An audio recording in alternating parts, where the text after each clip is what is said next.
Welcome to the Biz Doctor Podcast, my love letter to business owners the world over. I'm your host, Lauren Goldstein, award-winning business consultant and advisor fondly nicknamed the Biz Doctor by my clients. I help business owners who are burning the candle at both ends diagnose what is actually keeping them buried in the day-to-day busy work, and then formulate a treatment plan to adjust their business and team to fit them, so they can take a breath and a vacation and have more fun making a bigger impact than ever. So grab your favorite beverage and your earbuds and let's dive into our latest episode.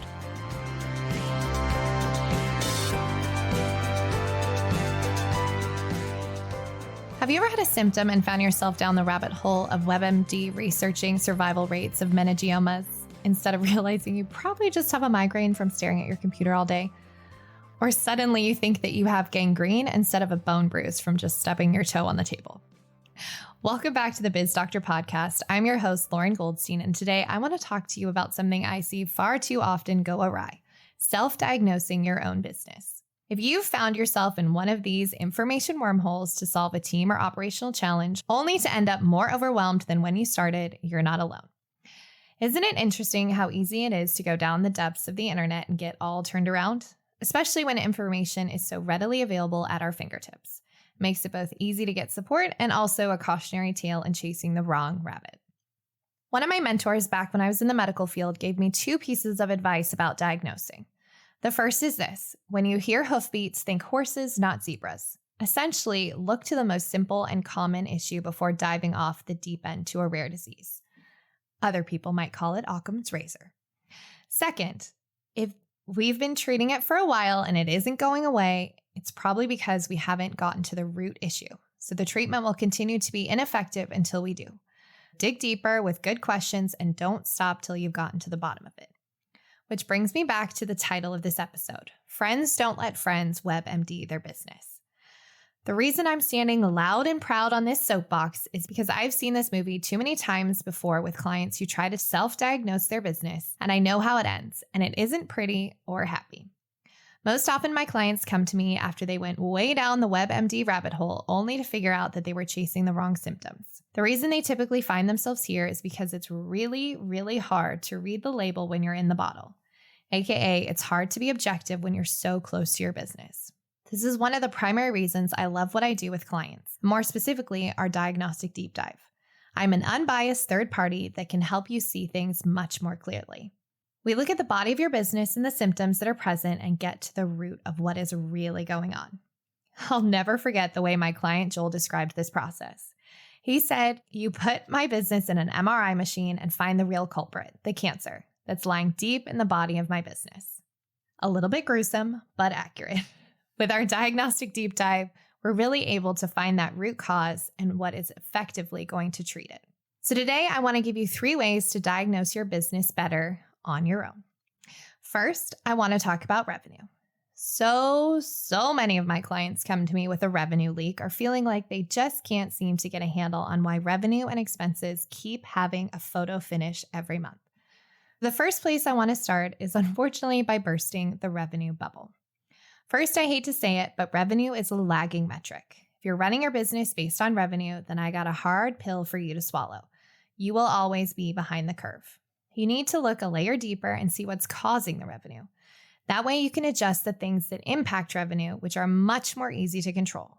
You can always control how many consultations you have. You can't really control who says yes or how fast they sign on. Second, this is controversial, but stick with me. Revenue does not always fix everything. I've seen this movie too. Let's just crank up the revenue. Let's just sell more and double the business in 6 months.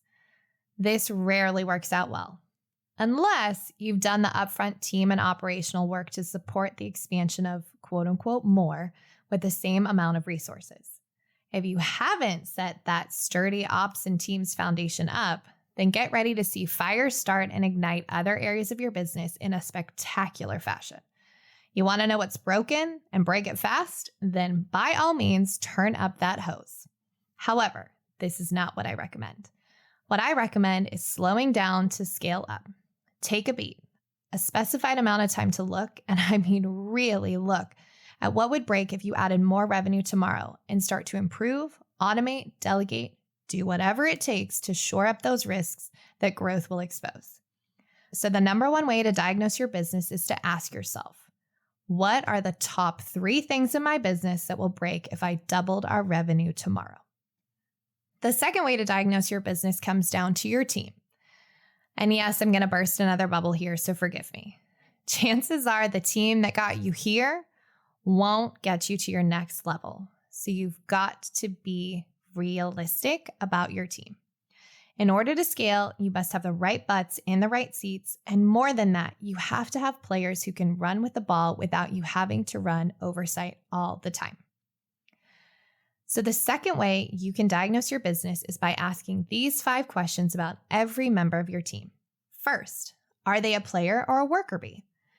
If you don't know what I'm referring to or the difference, you can either go listen to some of my previous episodes or go to www.goldenkeypartnership.com/player to download the free video explaining the difference and why it makes all the difference. The second question is, are they revenue generating or revenue sucking?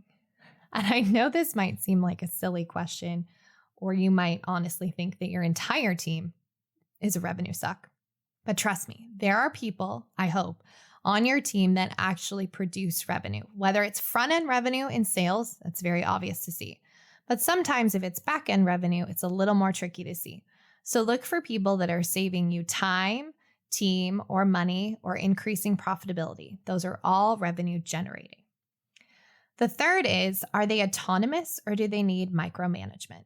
The fourth, are they and you crystal clear on their role, the mission, accountabilities, etc.? If you answered no to this one and want support, listen to Season 2, Episode 7, or download our scorecard at goldenkeypartnership.com/scorecard to help you get the most out of your current team and help you and them clearly see what they need to be successful and if they still fit. Last but not least, do they still embody your core values? As a business grows, your core values don't normally shift, but sometimes what does shift is if your employees are still in alignment with them. Because again, the team that got you here may not get you to the next level. So you want to make sure that their core values and your core values are still aligned. Before we dive into the next bit, I want to take a second to share with you something that I've seen drastically change businesses and teams for the better. Imagine waking up every morning with a team that knows exactly what is expected of them and how to achieve success without you having to micromanage them. Imagine how much time and dollars you will save by hiring the right team member from the start. Not to mention getting the most out of every current member of your team. That is what's possible with our tried and tested tool, the Golden Key Scorecard. The scorecard is a simple, impactful, and fillable tool for managing your team, ditching inefficiency, and I guarantee will help you stop playing whack-a-mole chasing team docs all over the place. It's as easy as filling out a form. If you want to get out from under your business, shifting from business operator to business owner, and take your business to the next level while reclaiming your time, then our Golden Key Scorecard is just the ticket. Our scorecard provides the time-tested framework and process to get you and your team out of the weeds and into a well-oiled machine that can scale without you. It's time for you to run your business instead of the other way around. Become an expert in this critical piece of the foundation to creating a high-performing team. Download the Golden Key Scorecard for free at goldenkeypartnership.com/go. Now back to the show.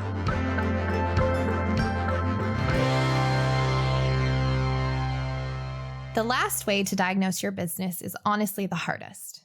Now it's time to look at yourself in the mirror and ask, am I bogging down or holding my business back? This looks different for every entrepreneur, but these are the 4 types of entrepreneurs that I see answer yes to this question. The first is Bottleneck Brian. He has trouble giving up control and wants the team to run everything by him so he can sign off. This one's a challenge because if you are in this position, trust me, there is burnout on the horizon for both you and your team because there's no way you can possibly scale and achieve true entrepreneurial freedom without giving your team some autonomy and trust. The second one is Overwhelmed Olivia. She's burning the candle at both ends, and getting more and more frustrated with the team and business, but resists the team letting them take things off her plate and leaves delegation until the last possible moment. Another one that's going to keep you on the struggle bus. Psychic Paul. He thinks everyone should just read his mind and know. He's fond of saying, "Why can't you just do your job?" Or, my favorite, "Since no one understands what I need or what I want, I will just do it myself again." This person basically thinks everybody is not as skilled as he is and that they should just know what he wants. This, my friends, is a recipe for disaster and so many other dysfunctions in the team. Last but not least, absent Alfred.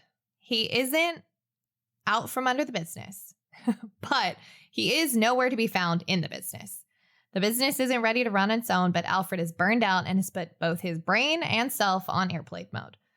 Every once in a while, he will grace the team with his presence, but it rarely has a positive effect or is effective. Chances are there's one good soldier in the team that is barely holding things together and keeping the fires at bay, but things are in real danger of coming crashing down at any moment.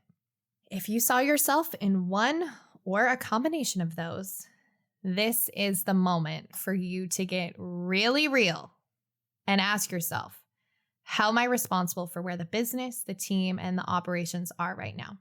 Go ahead and score yourself on the same questions you asked your team. Better yet, find a few people in the team that will not be shy with feedback and speaking truth to power to give you an honest appraisal of how you're showing up as a leader and an owner. I will leave you with this.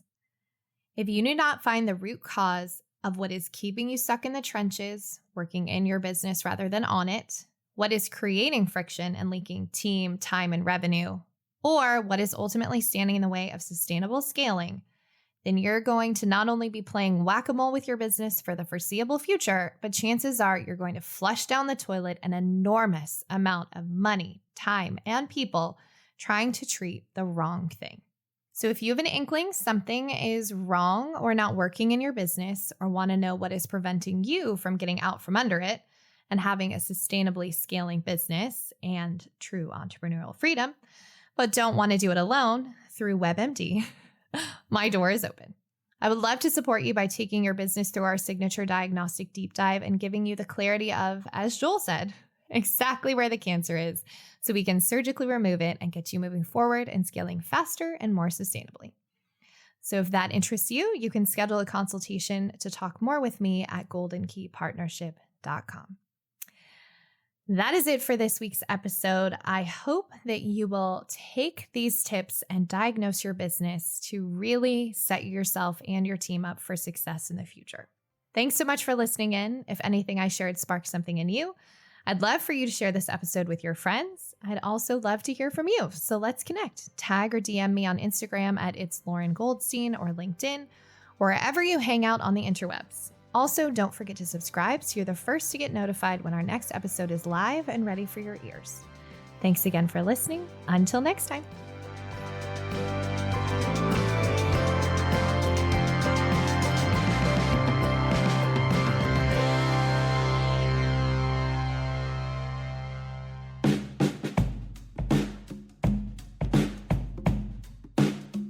Thank you for listening to the Biz Doctor Podcast. Now, I like to say that friends don't let friends WebMD your business. So if you're wondering what your next steps could be, here are some options for you. No matter what, head to the show notes or to my website, goldenkeypartnership.com, for some impactful resources to support you getting out from under your business. That's also where you'll find the links to learn more about our services and how we support business owners, just like you, who are ready to make the successful jump from business operator in the trenches to visionary business owner with more freedom and flexibility. All of that info is on our website, so pop on over to learn more or get in touch. goldenkeypartnership.com. Finally, if you love the Biz Doctor Podcast, I'd be so grateful if you would share it with your friends and network and give us a 5-star rating or review wherever you listen to your podcast.